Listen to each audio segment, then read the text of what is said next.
Hello again, and welcome to this episode of the Guns Magazine podcast. I'm your host and the editor of Guns Magazine, Brent Wheat. Thanks for joining us here on one of the world's biggest gun talk programs as we speak with the interesting folks who make up the firearms industry.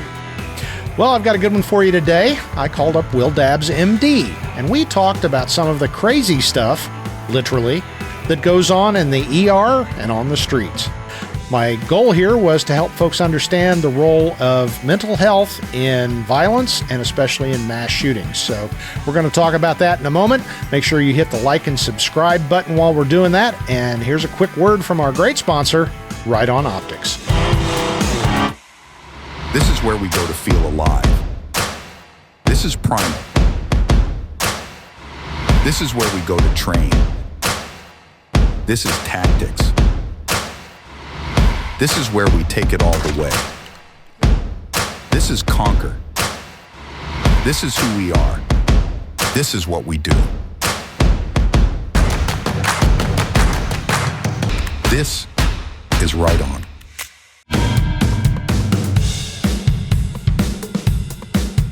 Well, good afternoon, Dr. Dabbs. Hey, brother. Always a pleasure.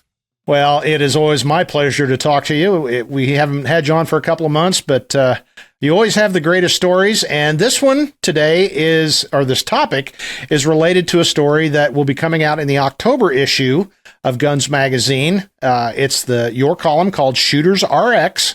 And I've often said I love Shooters RX because you talk about gun stuff, except when you don't talk about gun stuff. And you told some tales from the ER. And you've worked as an emergency room doctor in your past. And I've often said that everybody should ride with the police for one midnight shift and work with medical people on the midnight shift at the ER, because you will see some stuff that completely defies description. And you captured that very well in your column. And so when we were kind of talking about this, I realized this has a broader relevance to people, because it hits at something that gets me kind of fired up at times, is when we talk about mental illness in this country and how that has an effect on shootings, especially mass shootings. I don't think people understand. They don't understand what level these folks are operating at. We tend to think of, well, it's kind of Aunt Gladys, and she has an unnatural affectation for cats, and she's a little off. But, no, we're talking about the kind of folks we, as former cop, and you as a former medical guy working or doctor in the ER. Some of the stories are pretty funny. A lot of them are X-rated, so we'll stay away from those. But I thought it would be great to just kind of run down some of that stuff and share it, and maybe give people an insight to what is on the streets out there after most folks are in bed. So I don't want to steal your thunder from the story, but I think probably one of the best quotes of the entire piece was where it said, "When the patient is trying to eat the medical staff." Well, that pretty much captures. I've been there. I've seen that. You've certainly seen it. Talk about that instance where the whole thing came down. Well, the unsettling bit is they walk among us, and it's inevitable when you have a conversation like this as a medical professional. There's an inevitable disclaimer that this is in no way picking on people with mental illness. It's particularly really severe psychoses, schizophrenia and such, is a horrifying experience for the patient who is experiencing it, for the family members and such. It's a tragic situation. And so, you always want to approach people like that with compassion and patience and so forth. However, you don't go love on a rabid dog because you don't want them to have rabies. When you approach somebody or an entity, whether it's an animal or a person who is deranged and dangerous, I carry a gun whenever I'm not asleep or in the shower. I've written about that before, and a variety of reasons for that. But part of it is because the people we're about to discuss here in a moment, they share the world with us, and we walk among them. And, most normal people who are not in medicine or in law enforcement don't ever see this kind of behavior, because it's usually tamped down in such a way that it just doesn't spill over into church and the local square and that kind of thing. But I didn't start med school till I was 32. and I had been an Army officer for a while, and I really thought that I'd seen a fair amount of the world. And then I started working in a level 1 trauma center in an urban emergency room, and I had no idea the amount and degree of crazy that that is just out there among us, and it's unsettling. It's like talking about drunk driving or whatever. I don't worry about how well my kids drive. It's the idiots they share the road with. Yep. But without further ado, the particular anecdote that spawned this column was the cops brought this guy in, and I'll try to build kind of a word picture for you. He's fit, ripped, white guy, early 30s, probably, shaved head, covered with Aryan Nation tats. So he had a big swastika on the side of his head, Waffen-SS runes. I mean, this guy was owning it. He was not humble or reserved at all about his political proclivities. And there is no telling what kind of drugs this guy had been doing. And so at some point he got sideways with a friend or an acquaintance or whatever, and they broke a beer bottle over the side of his head. And so the cops and the ambulance guys dragged him into Trauma 1 there at UMC in Jackson. And he had I forget which side it was on, but he had a big lightning bolt looking laceration that ran along the side of his head. And at some point he'd severed the temporal artery on the side of his head. That's some pretty high pressure plumbing. And his blood pressure was, Lord knows, PCP, cocaine, some weird combination. But he was blowing blood all over the room. And so we're trying to hold him down. There's blood spraying on the wall, it's spraying on the ceiling. And at that point, there's just no time for finesse. I'd actually have an acquaintance who found himself with a deranged patient who, in this case, was really drunk, who was not in an ER that was staffed as well as ours. And he had some guy sit on him and then sewed his ear to the table with some 3-0 ethylene. So just threw a big suture through the ear, inboard of the pinna, and sewed him to the table and tied it down. And that held him still long enough to put his face back together. So in this case, we had enough folks who could dogpile on this dude and hold him down, but there was no time to numb it up. He was going to bleed out if we didn't do something about it quickly. So we got one of those big surgical staplers. I mean, they look a little bit like an industrial stapler, but it's got, I don't remember, a lot of staples in it, and just ran up the side of the guy's face. And when we were done, it staunched the bleeding enough that kept him from bleeding out, saved his life, though he certainly had no idea. And once we got him stable, we tied him to the bed, and he was, it's just hard to describe. It's like he's demonically possessed. He was losing his mind, just screaming, hollering, incomprehensible. And so once we got the bleeding stopped and got him tied down and mopped up and such, obviously he was not in any shape to go home. So we just left him alone for a little me time, turned the lights down and left him by himself. And I went in and checked on him every now and again. And I'll never forget the image. I obviously couldn't have, even if I'd had a camera, I couldn't have published it or anything. But there's this big muscular guy with swastikas all over him. And every time I would open the door, he would just lean against his restraints and growl like an animal. And he's got these railroad track staples along the side of his head. And I just thought, man, I'm going to capture that and save it for the rest of time. This is the reason I don't work in an urban emergency room anymore. That guy. No doubt. You go to the mall, you go to Walmart, that guy goes to those same places. And so he's the reason I carry a gun all the time. I don't want to hurt him, but if he comes after me or my family, I'm not real interested in having him eat me there in Walmart. Yeah. And that's part of the problem. Normally, even if somebody's really angry, on some level, you can communicate with them. But when you're talking about somebody that has a severe mental health crisis, most folks, unless it's a family member, have never dealt with schizophrenia. And it's the strangest thing. And I speak from a point of having been a cop for a long time. I was also a CIT member, crisis intervention team. So I got extra training. And what that turned out to mean was when the guys or gals were dealing with somebody they didn't know how to deal with, I got the call. So I've dealt with a lot of these folks. And schizophrenia, it was great in our training. They had different folks come in and talk about it that were suffering from mental illness. And I always remember this guy. He said, I'm crazy, but I'm not stupid. And it was really eye-opening to hear him say that, because when people are talking about the purple sky and the TV is speaking to him, you think, oh, this guy's, he's out of here. But they still understand things. It's just that you're talking to somebody that's got 2 or 3 other people talking to him. And it's hard to separate that and try to make sense of it. But the problem is when those other people start saying, that officer's trying to kill you, that doctor's trying to kill you, they're fighting for their life at that point because they really believe that. And you can say, no, I'm a policeman, I'm here to help you.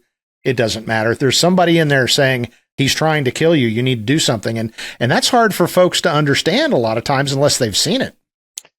Well, I have the perfect example. And you're exactly right. Folks, I didn't really comprehend it myself until I got to know some of these people and treated professionally. And interestingly, it's generally understood that folks with certain types of mental illness, bad bipolar disorder, schizophrenia, are frequently a bit more creative than the rest of us. Yeah. And they're no comments out there from the peanut gallery. Well, I'm creative, but sure, they make good gun writers. But once you kind of get past the weird factor, they're fascinating to visit with. And one of the reasons this is such an issue now is it's very expensive to hospitalize people like that. And so, relatively speaking, the drugs work fairly well, and they're much less expensive than institutions. And so, it's from a societal perspective, it's much more cost effective to medicate these folks and keep them out in the general population than it is to put them in facilities. But this guy showed up. African-American young man, 25 years old, also an incredible physical specimen. He looked like an African-American version of Arnold Schwarzenegger circa 1984. And so I was actually doing a rotation in the psych ward, and that's how I met him. But he showed up on a Friday evening, if I remember correctly. And when I first met him and was looking through his chart, his presenting complaint was that while he was in the emergency room, he had ingested a drywall screw and the needle off of a hypodermic syringe that he picked out of the sharps container. So in the presence of one of the nurses, he ate these 2 things. Wow. And so regardless of what he showed up for, that got him a ticket up to the psych ward. Yeah. And in retrospect, he had paranoid schizophrenia, which is typically onset late teens, early 20s. As I mentioned earlier, it's the definition of psychosis is just you perceive reality differently from everybody else. Generally manifest as auditory or visual hallucinations, most commonly auditory, meaning they hear voices. But the way that manifests is absolutely fascinating. And so this guy, I walk in to talk to him. It's just him and me, and he doesn't have a shirt on. So he's a very intimidating looking guy. And I knew what had, now as an aside, I figured they would open him up like a fish and pull this stuff out of him. But now the surgeons just did serial x-rays over the course of several days, and he passed those things. So he pooped out his hypodermic needle without difficulty, which is a tribute to the way God designed our guts. That is a real man right there. Roger that, man. But so I went in and I'm talking to him, and I said, all right, what's your story? And he's very articulate and clearly intelligent, just speaking to your observations there. But when he was a teenager, he developed an insatiable fascination with the occult. And this is the days before the internet. So he goes to his local library and gets all the books he can find about demonology and devil worship and such. And he's reading about it constantly. And he starts praying to Satan. And he's relating this story to me. And so while we're talking, he says that he prayed to Satan and asked him to send him some company. And so Satan complied. And so there were 3 entities that existed within his head, Dagon, Demi-Dagon, and Begorid. And they talked to him constantly and told him what to do and so forth. And I said, all right, well, that's interesting. Are they talking to you now? And he said, yes. And I asked which one, and he called his name and said, I just said, out of curiosity, what's he saying? And the guy looked at me straight on and said, kill, kill, kill, murder, murder, murder, kill, kill, kill, murder, murder, murder, kill, kill, kill. And he kept saying that until I asked him to stop. And wow. So that laid a foundation for the rest of our conversation. So here was his story. Eventually, he took a job in a bad part of town, and so he walked back and forth to his work, and he started carrying a gun just because for protection. And these voices in his head spoke to him all the time. And as I said, new onset schizophrenia is an amazing thing to behold. It's absolutely horrifying for the person that it affects, because they, as you observe, they've got an awareness that what's going on is not normal. And it's really, really frightening. And so it really does demand a great deal of compassion when you meet these folks for the first time. But this guy's walking down the street, and he passes these 4 Hispanic gentlemen on the side of the road. And one of these voices says, "That guy on the back on the right, you need to do something about it." And he has this conversation. He relates to me with this voice. And he said, "Well, why do I need to do that?" And he said, "Because if you don't intervene, if you don't do something, he's going to hurt somebody." And he's relating this conversation to me. And he says, "Well, why should I care?" And he said, "Because if you don't do something about it, he's going to hurt you." And so this guy pulled out his pistol and shot a total stranger in the belly 5 times with a .38 caliber revolver, because the voices in his head told him to do it. Wow. And so that obviously got the attention of local law enforcement. He spent 5 years in the pen, and as near as I can tell, during the entirety of that time, he did nothing but lift weights. And so he had been out for about 30 days, stopped taking his medicine. He actually said that sometimes these voices told him to quit taking his medicine so that he could think clearly when they had something special for him to do. But just once again, an enlightening experience for me as a physician, and meeting people like that shapes the way you practice medicine and flavors when you meet other people with these problems. If we got time, there's a little more to the story. The following morning, I came in with a group of about 8 medical students and physical therapy students and so forth. And strangely, I was the only guy. It was like me and 8 girls, which is just vagaries of fate. Well, we walked into this guy's room, and he's sitting in bed with his shirt off and the sheet pulled up to his waist, looking just jacked, very intimidating. And we all walked in, and I'm the farthest from the door. And he just raised his voice, and he kind of shouted at us, and he said, "Stop. Stop." And I'm thinking, all right, I got to crawl over these 8 girls to get out of here. Not really, but it was a little bit unsettling. And he took his hands, and he did this thing with his hands, and he went over all of us one at a time. And we're just speechless, just watching this. And he went through all 9 of us, and then he stopped and said, "What can I do for you?" And I said, "Bud, what was that all about, man? What the deal?" Because he and I had developed kind of a rapport the night before. We'd gotten to know each other. And he said, "Well, I knew you were coming in this morning. And so last night I moved all the furniture out of the way, and I drew a big pentagram on the floor with soap, because I wanted you protected when you came in here. And when I got done and looked, I realized you couldn't see it. And so I just put a counter curse on each of you so that I don't come out of here and kill you all."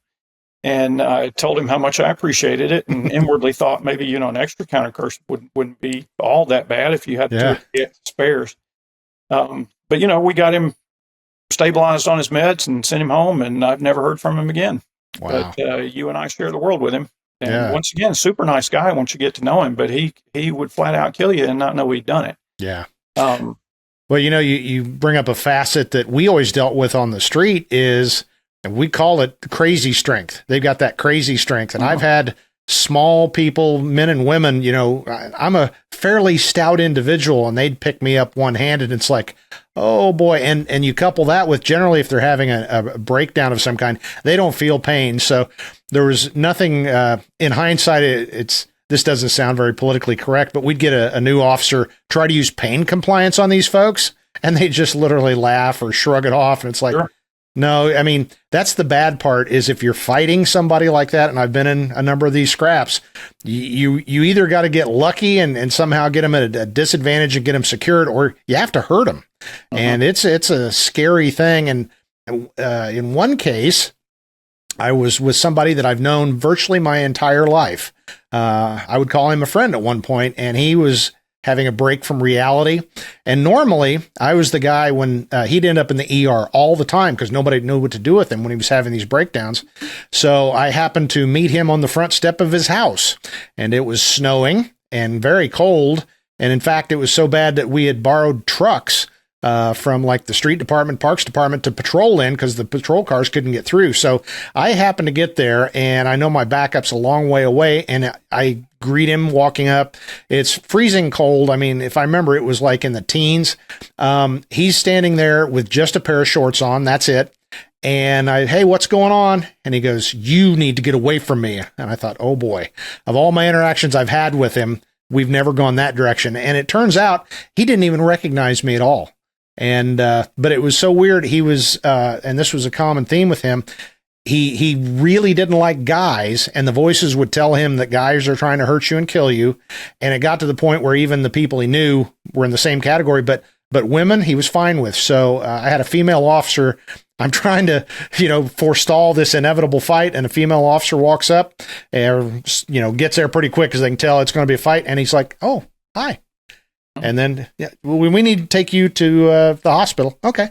Just like that. And I'm like, whoo, because it would have been a Katie bar the door, knock down, drag out in the snow. And, again, I knew this person since we were literally in grade school, and he was just suffering that break again. So yeah, it's crazy. But that's the problem that I get to is, and you said what I should have said out of the gate, which is compassion, empathy, understanding, all those things, especially for the families. But the problem I had with my CIT training, it was all touchy feely and let's sit down and talk. And I agree with that to a point. As you said, that's a great analogy. If you got a rabid dog, you don't go up and hug it and hope the rabies goes away. It's the same kind of thing. No, you're exactly right. And it, some organic mental illness can be a devastating thing to behold, but you can induce that in anybody with exogenous drugs. Yeah. And, my white supremacist guy, I don't know, maybe he was a church-going rocket scientist when he wasn't smoked on something, but I think back to the one guy showed up, had five cops who dragged him into the hospital and had a big coat on his face. I have no idea where it came from, but he was a kind of a radical Muslim, and he was spouting Islamic eschatology while he was being held down. And I just sat at the door and watched. And he had been on, once again, Lord knows what, but the behavior is just it defies my capacity to describe, much less predict. Yeah. And what's fascinating about these people, and this applies to so many other folks, I would see these gladiators, these shot up thugs, and you bring them into the hospital and save their lives, and then get them out of that environment and put them up on the floor. And some of them were just bad. Some of them were just broken raw material, rancid humans. But some of them, most of them, I dare say, once you got them out of that environment, were actually fascinating folks and engaging. Some of them were polite and articulate. But it just, I don't want anybody to put that on my tombstone. I just assume the best in people. And as we were discussing before we got started here, as that applies there to the current national narrative, defund the police and so forth, there are some well-intended but totally disconnected from reality people who think that armed law enforcement can be replaced by psychologists. And you go meet this dude, and Begor just told him to shoot some random guy in the belly 5 times. There's no amount of touchy-feely loving on that dude that you're going to do that's going to de-escalate the situation. And there's fair possibility you're not going to be able to electrocute him or beat him or hold him down. And if he comes after you or somebody else, somebody there needs the training and the tools to take care of that. Yep. As tragic as it is, but it just, once again, feeding into what we talked about at the beginning, the folks who are making those policies don't live in the same space that you and I did. And it goes back to the idea of you're responsible to protect yourself and your friends and your family. And as you've said a couple times, I've said these folks are out there, and unfortunately they're out there more frequently since we've underfunded the mental health system, where these folks 20 years ago would have been in a locked ward. Now they quote unquote mainstream them. And you said something that's also very common. They quit taking their medicine. And a lot of these folks are controlled when they're taking medicine, but the medicines tend to have some pretty dramatic side effects. In the instance I'm very familiar with, I remember he would tell me hot flashes and then cold flashes and just, restlessness. And I can imagine that gets really awful. And it's really tempting to, I'll just stop taking these for a few days. And then unfortunately, whatever they were treated for, it comes back usually in spades after that. But one question I got to ask you, Will, and you can be circumspect and tell anecdotal stories, but I'll tell a few myself. But sometimes emergency services, and I'll even say folks that get quote unquote dumped in the ER, there's nothing we can really do for them. They haven't done anything where they're necessarily dangerous to themselves or others, but they really need some kind of long-term help, but that's not our business per se. So where I'm going with this is the topic of improvised treatments for folks. And I'll tell you to one of mine, we had a person that she was a sweet little old lady, but she was the one you'd always take a rookie with because she was very lucid and was talking, but eventually she'd get around to telling you how the CIA was in charge of her television, and they kept saying the most terrible things. And you try to reason with her. That didn't work because it's circular logic, and it always comes back to because, well, the CIA is controlling my TV. And it's alternately frustrating and sometimes a little bit humorous. So that's why you'd always take the rookie to see their reaction and, okay, talk your way out of this one, young guy. But I actually did the thing, and I don't think it hurt anything, so I don't feel bad about it. But I said, do you have any aluminum foil here? Well, sure I do. And I said, well, if those signals start coming in the TV, they're radio waves. And if you just grab some foil and put it around your head, it'll stop the waves. And you know what? She never called back to my knowledge. Now, okay, I admit I'm giggling a little bit about a sweet little old lady with foil around her head, but it solved the problem and we quit having to keep going there. So any little tricks of the trade that doctors talk about to kind of get people over the hurdle and hopefully live to see another day? Well, and if there were not so many lawyers in the world, this would happen a lot more often than it does. And I do have a few anecdotes, some of which you and I will discuss next time. It's just the two of us. But I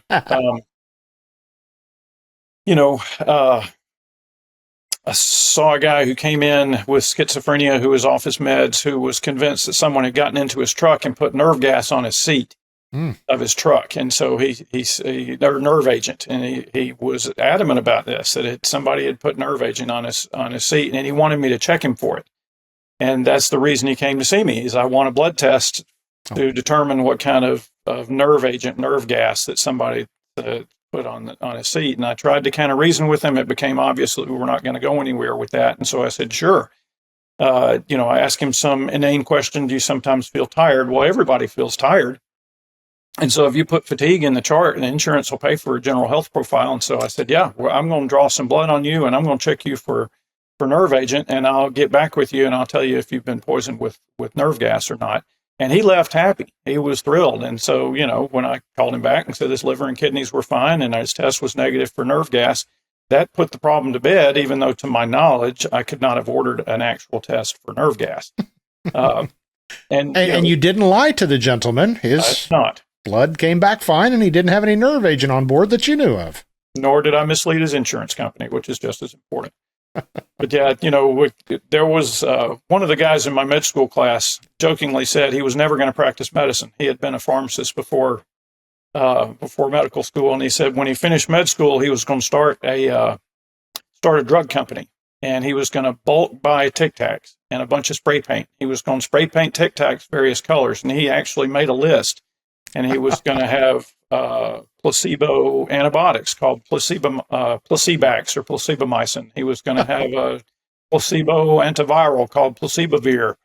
Placebacontin was his long-term pain medication. So he was going to paint Tic Tacs and make his fortune. And while we all thought that was kind of ridiculous after a quarter century of doing this, there are a lot of times, man, I wish I could write a prescription for some placebomycin and just That's great.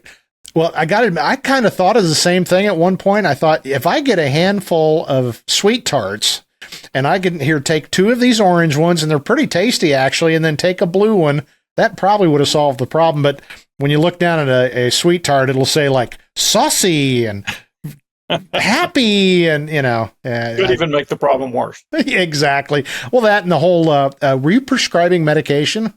Well, not actually medication, but yeah, I figured I'd have some splaining to do if I tried that. But the sweet tarts and M&Ms, sure. M&Ms would work, and if you crunch on them, they're quite delicious. Put them under your tongue. Yeah, sublingual. Oh my goodness! Have you had a lot of repeat customers? That was always one of the problems, like I alluded to earlier, is since these people aren't getting their problems solved. Generally, it's one of two things. Either the police are there every day, sometimes multiple times a day, or the poor, unfortunate fire department and ambulance crew are there, and eventually they get frustrated. And, okay, hop in the back. We're going to take you to the ER. And it's sad, but it's true. There's a lot of shuffling around of these folks because there's just not enough really resources to deal with them. But I'm sure you've had a few of those that, oh, hi, Mrs. Johnson, back again today, are we?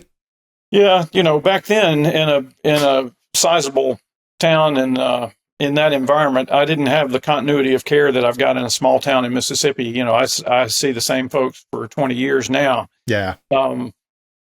But related anecdote, and I've written about this before, probably for you, but a unlicensed pharmacist got sideways with one of his buddies, and they were going to solve their problems with gunfire. And as he went to draw his pistol, he shot himself through the penis. And do you remember that story? Oh, yeah. Yeah. Well, you don't forget things like that. Yeah. I saw him again like 6 months later, and I just said, hey, dude, I said, hanging, how are you? And he dropped trowel and showed it off. It had a cocky angle, and he was real proud of it. He said that it made him very popular with the ladies. And so just at the end of the day, man, you can't make this up. Yeah. And, yeah. that I've built a quasi successful writing career based on experiences like that. At the time, I had no idea. I was just trying to get through my 12-hour shift and get home to the kids. But at the end of the day, fortunately, I made enough mental notes that I can draw on it for conversations like this. But man, what a priceless opportunity, priceless experience. I just wouldn't want to go back and do it over again. Yeah, exactly. Well, again, the overarching topic here is just making sure people are understand and aware that these folks are walking around. And as I get to the close, I was going to talk about something that I saw a lot when I was doing teaching is we'd occasionally have that student say, well, I'll be honest with you, I just want a gun to scare people because I couldn't really shoot anybody. And there's a lot of just plain mean. There's a few straight up evil, and then there's a lot of folks that aren't in touch with reality, and none of those folks really care if you pull a gun and point the gun at you. So if you're going to carry a gun, make sure you're actually prepared to use it in a correct, legally defensible, and ethically correct manner, because trying to scare people with a gun, it's great if it works, but that's not something to bet your life on. So, in closing, so we have some redeeming social value, as they say. Talk briefly when you talk to non-professionals in dealing with these, especially sudden onset mental crisis. Some of the just a few things off the top of your head that you can help folks remember if suddenly your neighbor is saying that you're inhabiting the mirror in their house and he wants you out. Well, if nothing else, you're not going to manage that by yourself, and that's not something that you can talk someone down from, and it's that differentiating between true psychosis and suicidal ideations. That suicide is a scourge. To be honest, it always has been, but just sometimes the starting point with folks who are suicidal is just to be a friend and give them somebody to talk to. A lot of folks who are isolated struggle with that. But at the same time, if you encounter somebody in the wild who is truly, frankly, psychotic, it's a little bit like that rabid dog we talked about earlier. There are folks who are trained and equipped to deal with situations like that, and for the most part, that's not us. And if not that I'm anything special, but I went to med school. If I encountered somebody like that out at a restaurant or something, it's just time to dial 911 and let the professionals take care of it. There's no intervention that you're going to do in the field that's going to be effective, and quite possibly someone could get hurt or make it worse. Now, as regards family members, that's you alluded to this earlier. The ones who really suffer are parents, siblings, spouses, such like that, who find themselves in with somebody they care about who's suffering with something that severe. Because if nothing else, one of the challenges with mental illness is it doesn't have any external stigmata. I've lost more male friends to depression than I have to colon cancer because we don't like talking about it. And, I have had a couple of good friends who would sooner take their own lives than come talk to me professionally about what they perceive to be a manly failing. And so, one of the problems with identifying and treating mental illness is that it just doesn't show. You have to tease it out based on behavior. And in retrospect, I can tell you that I really enjoyed that aspect of my medical training. But, a typical day on psych would start at about 6, would finish about 3. I didn't work weekends, and it was hugely more exhausting than anything I did working 2 days straight on neurosurgery. It's just that kind of sucks it out of you. So like so many other subspecialties of medicine, you have to kind of have the calling. If you don't have that itch, if you have that itch, nothing else will scratch it. But if you don't have that itch, you won't survive a week in that field. And they're, social workers and such, they're called to that world. But there's not a lot that you can do just coming up on somebody out in the wild that's going to positively influence that if someone is truly forwardly psychotic. Yeah. Well, great advice, great words, insightful words, and hopefully folks have had a chuckle and understand better what this problem is. I would direct you to the upcoming issue, October 2024 issue of Guns Magazine. Will's story about stitching up the Nazi guy, and always interesting stuff. But if we'd like to hear what you think about this, leave us a comment down below if you're watching on YouTube. If you're listening to the podcast, you can always reach me at editor@gunsmagazine.com. And if you want to ask Will something, I can funnel him an email. Also, if you hit me at editor@gunsmagazine.com. Will Dabbs, MD, thank you so much giving your insight in the strange upside down world of the ER. So I appreciate you joining us. Been a treat, brother. Always is. Will Dabbs is one of my favorites, and I always like talking to him, and hopefully we gave you a little more insight into the problem of mental illness and firearms. Well, before we go, a couple of housekeeping notes. First of all, don't forget our great sponsor, Riton Optics. If you go to ritonoptics.com and enter the code GUNS24 at checkout, you get an additional 15% off your order. That's an exclusive for the Guns Magazine podcast audience. Again, that's GUNS24, code at checkout. You get an additional 15% off at ritonoptics.com. Make sure you check out our great sister publications, American Handgunner Magazine at AmericanHandgunner.com, AmericanCop.com, and of course, my little old magazine and website, Guns Magazine at GunsMagazine.com. Well, that's it for this episode of the Guns Magazine podcast. On behalf of everybody that works so hard here at FMG Publications to bring you the Guns Magazine podcast, I'm Guns Magazine editor Brent Wheat, reminding you yet again, now get out there and get shooting.